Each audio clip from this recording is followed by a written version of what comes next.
Então, beleza. Põe o Na celular aqui D1, pra segurar. a gente vai ter as complicações que a gente está vendo. As complicações, as mais clássicas que a gente vai ter, principalmente na DM1, e na DM1 você já tem que partir do princípio que você não vai produzir insulina. Então, se você não tem insulina produzida, então a hiperglicemia ela vai estar muito mais evidente. Então, a partir desse ponto, você vai ter as complicações crônicas, que já vai ser algo mais durante todo o processo. Então, não vai ser algo, por exemplo, pontual igual a agudo. Vai ser algo contínuo. Então, dessas crônicas, você vai ter essas duas subdivisões. Vai ser as microvasculares e as macrovasculares. As macro relacionam com as veias, com as artérias no geral. É algo mais macro mesmo, do tamanho. Agora, a micro está mais relacionada aos capilares. Então, justamente, como é micro, é menorzinho, então são os capilares. Então, dessas complicações microvasculares, você tem a retinopatia, a nefropatia e a neuropatia. Parece que todas elas vão estar relacionadas com essa questão de ter muita glicose no sangue. Então, por exemplo, na retinopatia, o que vai acontecer? Quando você tem muita glicose no sangue, o corpo ele precisa regular essa glicose de alguma forma. Aí o que acontece? Tem tecidos no nosso corpo que eles absorvem essa glicose sem a necessidade de insulina. A gente já viu, por exemplo, o cérebro não precisa de insulina, agora a retina também ela não precisa de insulina. Ou seja, a glicose em excesso ela vai querer fugir para algum lugar. Então, por exemplo, aonde que ela pode fugir? Um dos locais vai ser no rim, por exemplo, que ela vai ter que ser liberada para algum lugar. Então, na nefropatia, por exemplo, o que vai acontecer? O rim ele tem um limite, se não me engano, acho que 180 miligramas de glicose. Aí o que acontece? Quando você está com a glicemia acima de 200, que é o que geralmente com o paciente diabético, esse excesso de glicose, esse 20 a mais, que está acima do limite, ele vai ter que ser eliminado. Então ele vai passar para o fígado e no fígado ele vai conseguir ser eliminado. Só que o que acontece? Ele consegue até 180. E você dá... fígado não, o rim. Aí ele consegue 180. Só que, tá com 200, então, ele já está no limite dele, ainda está ultrapassando. Ou seja, você vai levar esse excesso de urina, justamente porque a glicose, esse excesso, ela vai sair pela urina. E por conta da pressão osmótica dela, ela puxa a água e ela puxa alguns eletrólitos juntos. E a água, ela, por exemplo, o sódio, o potássio, os minerais no geral, os eletrólitos, eles estão ali dissolvidos na água. Então, se você puxa a água com a glicose, eles vêm junto. Então, nesses casos, você vai estar sobrecarregando o rim, porque ele vai estar filtrando toda hora esse sangue e ele não vai conseguir dar conta. Então, de forma crônica, ou seja, em um longo prazo, você vai levando uma insuficiência renal, justamente porque o rim não está conseguindo dar conta dessa eliminação constante de glicose. E além do dano causado nas células renais pela passagem desses produtos que não deveriam passar nesse volume ou nessa frequência. Exato. Que aí também vai entrar um outro ponto que eu vou explicar melhor agora. E na retinopatia, por exemplo, falando aqui já foi, neuropatia, o rim, nefropatia, o rim está trabalhando ali em excesso para liberar a glicose, então ele acaba sendo sobrecarregado. Aí vamos para esses efeitos inflamatórios, que a glicose, por exemplo, ela por si só, quando ela está em concentrações elevadas, ela vai levar um processo, vou explicar melhor isso aqui, que é a glicosação. O que acontece? Quando você tem muita glicose, os vasos eles vão sendo glicosados pela glicose. O que isso significa? Em volta dos capilares, os vasos sanguíneos capilares, você vai ter um endotélio capilar ali, e em volta dele você vai ter uma membrana basal, que é uma membrana bem fina que só vai separar o tecido do sangue. O que acontece é que a glicose, quando ela está elevada, ela vai fazer uma glicosação dessa membrana basal. Ela basicamente vai deixar ela um pouco mais espessa. Então, isso aí vai fazer com que você tenha dificuldade de passar os nutrientes do sangue, o oxigênio, os nutrientes em si, a própria glicose. Você vai dificultar com que ela passe para fora do tecido. Então, por exemplo, a neuropatia, que é algo muito clássico isso daí, essa membrana basal ela vai estar mais espessa. Então, digamos assim, na ponta dos seus pés.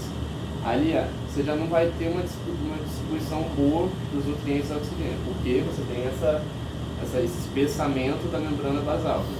Aí o que acontece? Os neurônios, por exemplo, nos nossos pés, são os neurônios mais longos do corpo, porque eles têm que sair ali aqui da medula e indo até a ponta do pé. Então, ele é um neurônio muito longo. E os neurônios longos, eles são mais calibrosos porque eles precisam metabolizar mais, por exemplo, neurotransmissores, mais proteína para conseguir levar a informação toda até o pé. Só que quando você bloqueia, por exemplo, a passagem de nutrientes, de oxigênio, o que vai acontecer é que a própria célula de Schwann que estão envolvendo esse axônio, elas vão morrendo porque elas não estão recebendo a nutrição necessária. Agora, se elas morrerem, as células de Schwann, elas fazem a baía de Berlina. E, pô, é um neurônio muito longo. Então, se elas vão morrendo, você não consegue mandar nem receber as informações necessárias pelos neurônios, porque você não tem a baía de Berlina para fazer esse processo. Então, aquela diferença potencial que a gente via, que ela não se perdia com a baía de Berlina, sem a baía de Berlina ela vai se perdendo, vai chegando bem fraca lá no final. Então você vai tendo uma neuropatia, justamente porque, além das células de Schwann elas estarem morrendo ali no final do processo, o próprio neurônio ele precisa de muita energia, principalmente esses aí que são mais calibrosos.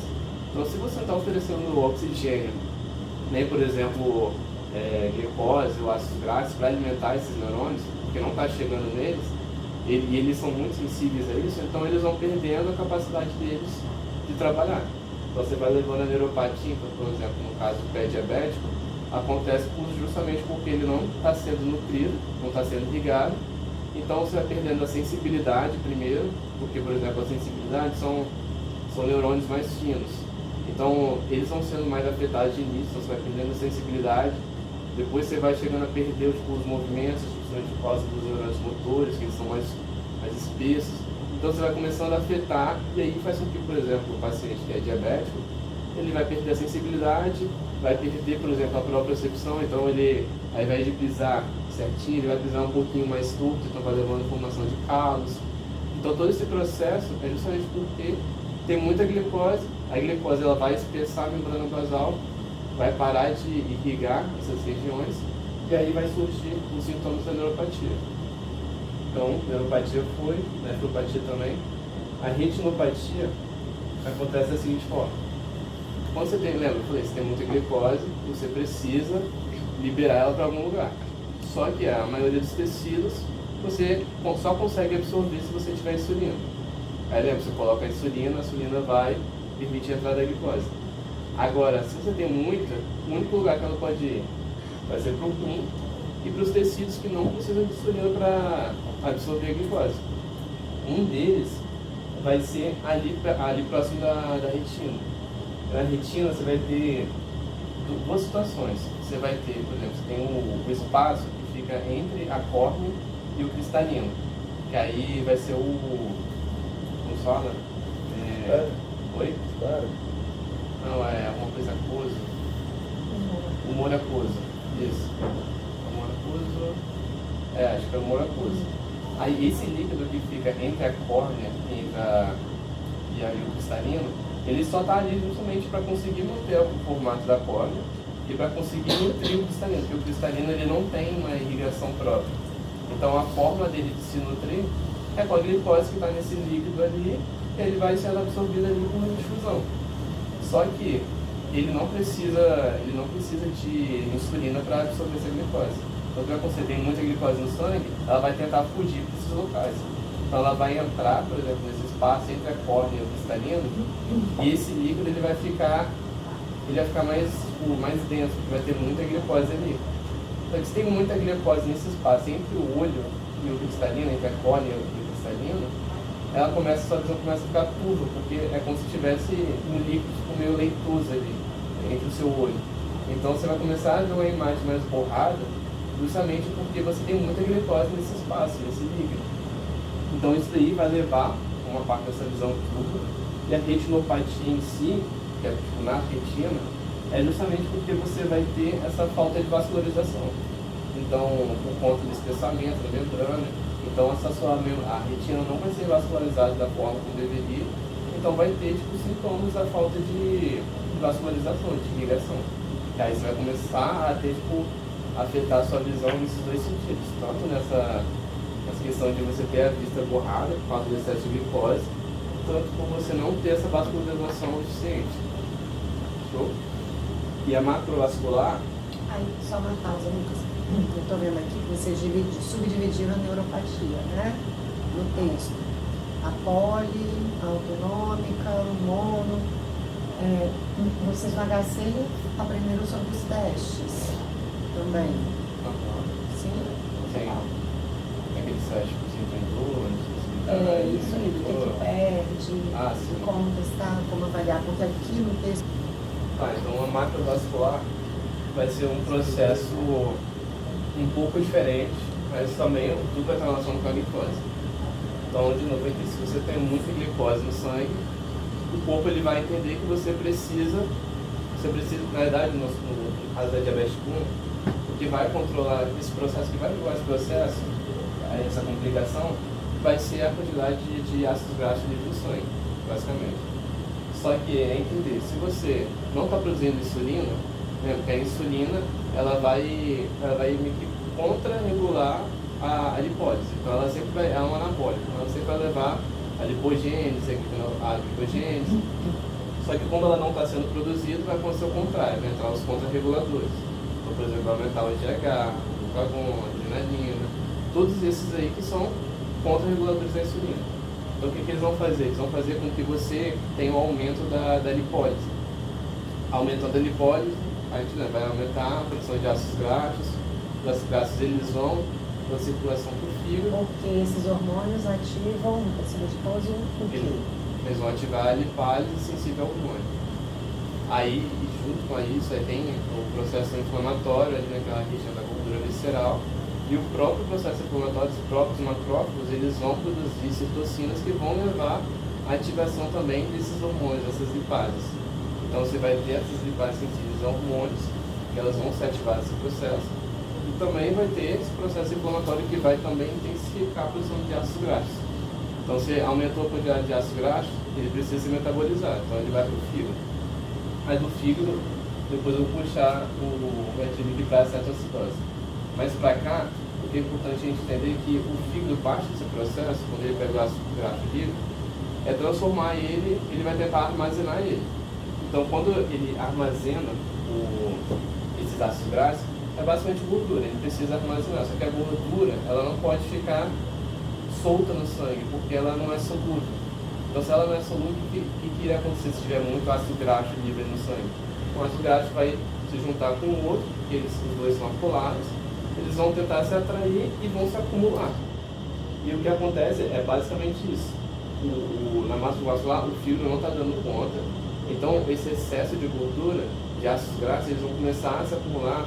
Aí, junto a isso, o fígado ele vai produzindo os VLDLs, que são basicamente vesículas que ele vai pegar esses ácidos graxos livres, vai jogar para o fígado ele vai metabolizar ele, e ele vai transformar ele, vai esterificar novamente a gordura para conseguir armazenar.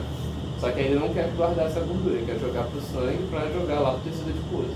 Só que ele só consegue fazer isso transformando em vesículas, como se fosse, que são os VLDL, aí joga isso para o sangue. Só que se tiver em excesso, eles vão sendo atraídos no próprio sangue, que são apolares, e eles vão grudando ali nas paredes vasculares.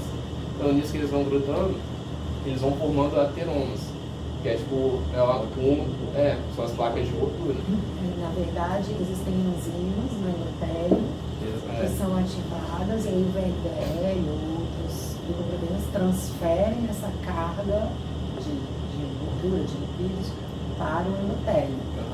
E aí há uma reação inflamatória, recrutamento de macrófagos, começa a formar a placa. Uma formação plaquetária. O que diminui o calibre do vaso, né, a passagem, e que cursa com os riscos dessas doenças.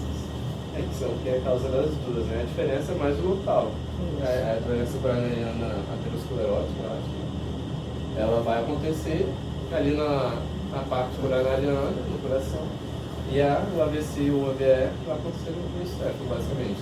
Então os dois é justamente esse mesmo processo. E aqui no AVC, tem que lembrar que pode ser o isquêmico, que é quando vai estar só obstruído ali, essa placa ateroide, ela vai ficar mais prevalente, ela só vai obstruir e vai ter um sintoma, tipo assim, não sintomas parecidos, mas a ideia é parecida com essas aqui, ele não vai estar irrigando aquele local. Então vai parar de receber o oxigênio, vai levar uma isquemia e vai parar de ter a função dele. E aí o quadro hiperglicêmico também altera a coagulação sanguínea. Isso eu acho que é no primeiro período, né? Vocês viram isso? Tem tempo. Bom tempo.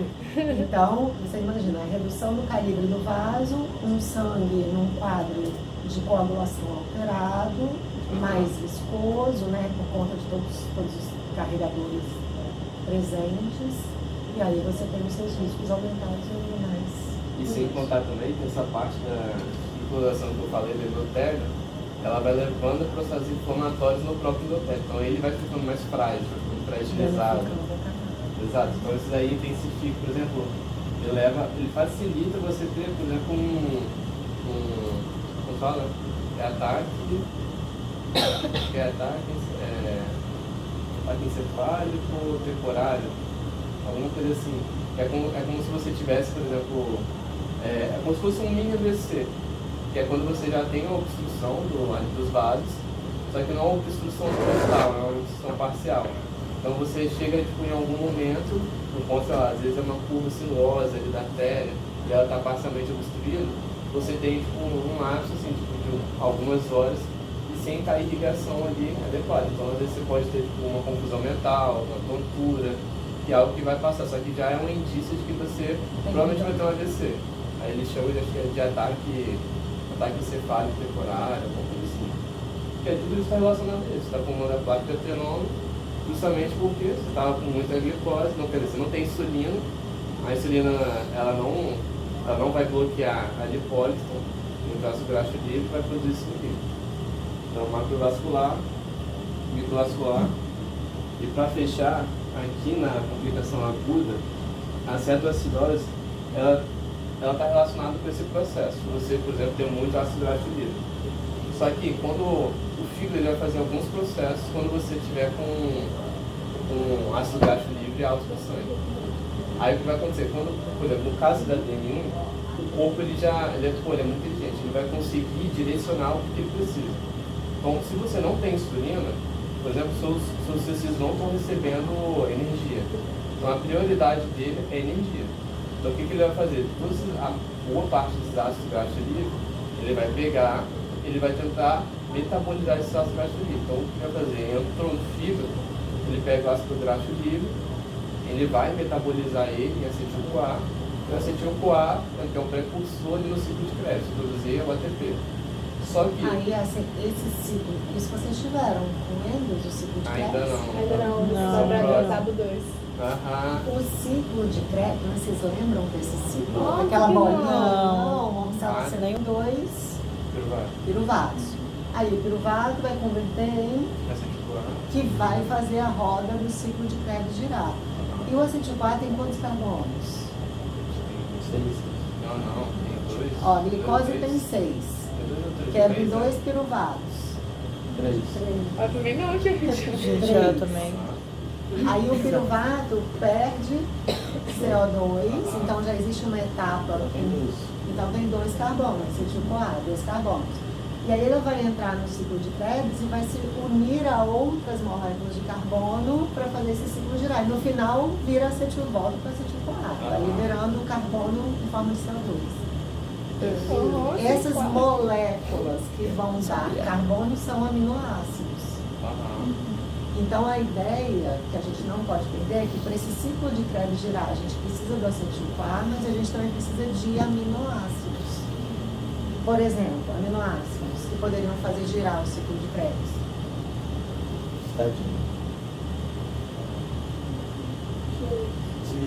Seria que Vai, Giovana, bota no Google aí, ciclo de Krebs.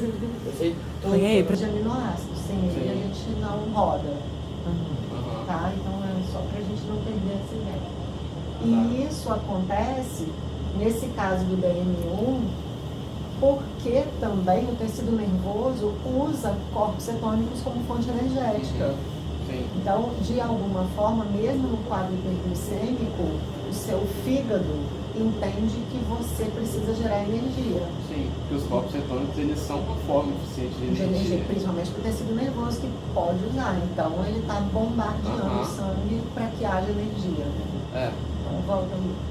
Então isso daí já entra naquele ponto que eu falei. O corpo é inteligente o suficiente para entender que se você não tem insulina, a maior parte do corpo não vai estar absorvendo a glicose, a energia. Então ele vai focar em produzir acetil-CoA, que é a energia.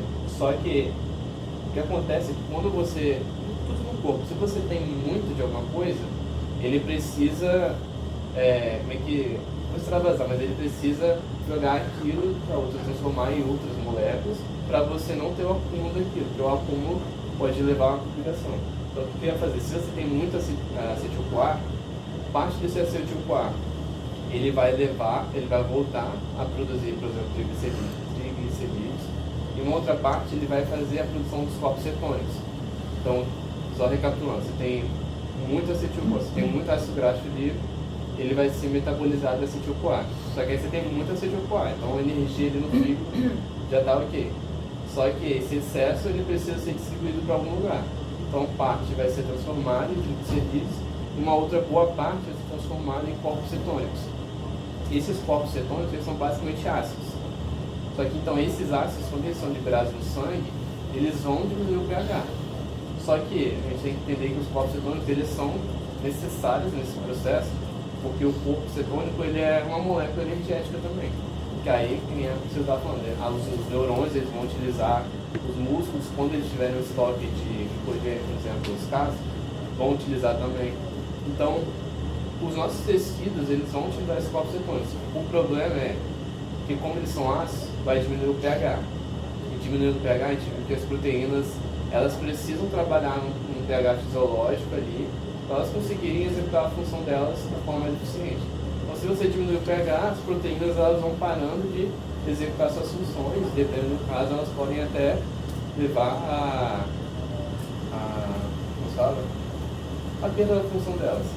Então, aí você pode chegar em casos extremos de cair o pH, você chegar, por exemplo, num coma devido a certa acidose. Por exemplo, no sangue existem vários íons complexados. Se o pH está baixo, qual é a tendência para o equilíbrio, para voltar para o pH ideal? Você liberar gás carbônico.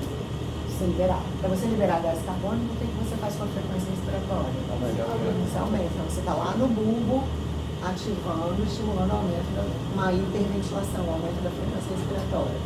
E aí esses controles de íons presentes no sangue, eles também vão, por exemplo, o cálcio. O cálcio poderia se complexar para tentar neutralizar o pH, que está baixo. Se você diminui o cálcio disponível no sangue, o que você faz com a condução elétrica, a sinapses, os estímulos, as passagens de membrana, se o cálcio é tão fundamental? Você começa a afetar o sistema inteiro. Né? O cálcio faz quase tudo, contração muscular. Exatamente. Olha aí, lembrou. Vai. Só para fechar essa parte aqui, para entender por que você tem a alteração da frequência respiratória.